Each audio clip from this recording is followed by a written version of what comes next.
जी अली मिर्ज़ा साहब, आज NASA county में जो कैंडिडेट नाइट्स बनाई गई, इसके बारे में कुछ बताएंगे आज यहाँ पर क्या हुआ और इसका मकसद क्या था यहाँ पे? जी ज़रूर मोहसिन भाई, हमने आज पाकिस्तानी अमेरिकन डेमोक्रेटिक क्लब की तरफ से नासा काउंटी लॉन्ग आइलैंड में, जो कि नासा काउंटी जो है 13 स्टेट से बड़ी काउंटी है अपनी पॉपुलेशन के लिहाज से और अपने रिसोर्सेज के लिहाज से पूरे अमेरिका में, तो इसमें ये नाइट मुनक़्क़िद की थी क्योंकि ट्यूसडे नवंबर 8 को इलेक्शंस हो रहे हैं पूरे न्यूयॉर्क में और पूरे अमेरिका में। और ये बहुत ज़रूरी है कि पाकिस्तानी अमेरिकन कम्युनिटी जो है यहाँ के सियासी अमल का एक हिस्सा बने, इसलिए कि हमारा अपना आज और हमारा कल जो हमारे बच्चों के का फ्यूचर है वो इस बात पे डिपेंड करता है कि इस मुल्क में हम अपने लिए कितनी राहें खोलते हैं, क्योंकि हमारे बच्चों ने आगे फ्यूचर बनाना है, तो उनके लिए बहुत ज़रूरी है कि हम अमेरिकन सियासी धारे में शामिल हों और अपना एक एक्टिव रोल प्ले करें। तो इस काउंटी में कितने मुस्लिम अमेरिकन और पाकिस्तानी अमेरिकन रहते हैं? जी, मुस्लिम अमेरिकन जो वोटर्स हैं यहाँ पर नासा काउंटी में 1.4 मिलियन की आबादी में 55,000 मुसलमान वोटर्स हैं।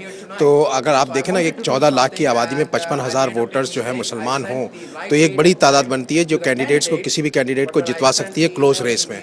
तो इसलिए हमारी आवाज़ की बहुत ज़्यादा अहमियत है। और इलेक्शंस मंगल को होंगे, तो मैं पूरे पाकिस्तानी अवाम से ये दरख्वास्त करूँगा कि वो सुबह 6 बजे से 9 बजे तक रात के पोलिंग होती है, तो अपना वोट दें और डेमोक्रेट्स को वोट दें, इसलिए कि डेमोक्रेट्स जो हैं इस वक्त माइनॉरिटीज़ के लिए, इमिग्रेशन की इस्लाहात के लिए, अक़लियतियों के लिए, और ख़ुसूसन मुसलमानों के लिए और ऐसे लोगों के लिए जो इमिग्रेंट कम्युनिटी से ताल्लुक़ रखते हैं, उनके लिए डेमोक्रेटिक पार्टी जो है वो बहुत ज़्यादा उसके दरवाजे खुले हुए हैं, जबकि रिपब्लिकन जो हैं वो नस्ली तासुब और इमिग्रेंट्स के ख़िलाफ़ और मुसलमानों के ख़िलाफ़ ज़्यादा प्रोपेगेंडा करते हैं। और आज कैंडिडेट नाइट्स में कौन कौन कैंडिडेट्स आए थे, कितने कैंडिडेट थे? आज हमारी जो कैंडिडेट नाइट हुई है इसमें तकरीबन 30 के करीब कैंडिडेट्स आए, जिसमें टाउन ऑफ नॉर्थ हेम्पस्टेड के जो सुपरवाइज़र हैं जो अपने री इलेक्शन के लिए लड़ रहे हैं, टाउन ऑफ हेम्पस्टेड के सुपरवाइज़र के कैंडिडेट, नासा काउंटी लेजिस्लेटर्स के कैंडिडेट जिसमें कैरियर सोलाज भी शामिल हैं और जूडी जेकब भी शामिल हैं, ये लोग थे। और उसके अलावा जजेस के कैंडिडेट्स थे, टाउन सुपर क्लर्क के लिए, टाउन रिसीवर के लिए, टाउन काउंसिलमैन के लिए।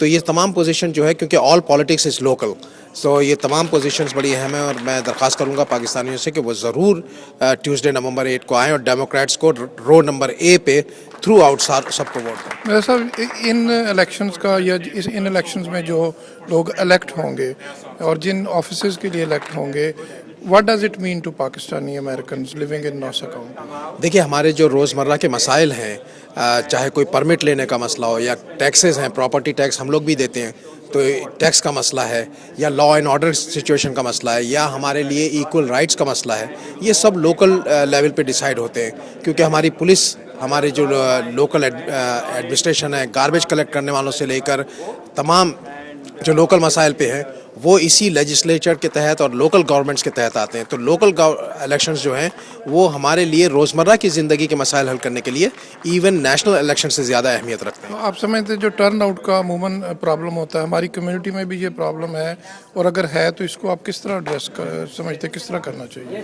देखिए, तमाम हम पाकिस्तानी जो हैं वो बड़े बाशऊर लोग हैं और हम चाहते हैं कि हमारी अपनी कम्युनिटी को ताकतवर बनाएं और पाकिस्तान का भी नाम रोशन करें।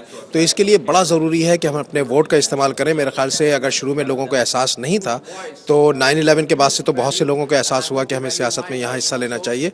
और अब तो खैर बहुत से लोग इस शऊर को पा चुके हैं कि जब तक हम यहाँ के सियासी धारे में अपना मकाम नहीं बनाएंगे, तब तक हमारा कोई मकाम अमरीकी माशरे में भी नहीं बन सकेगा। बहुत शुक्रिया। On Tuesday, November 8, and vote.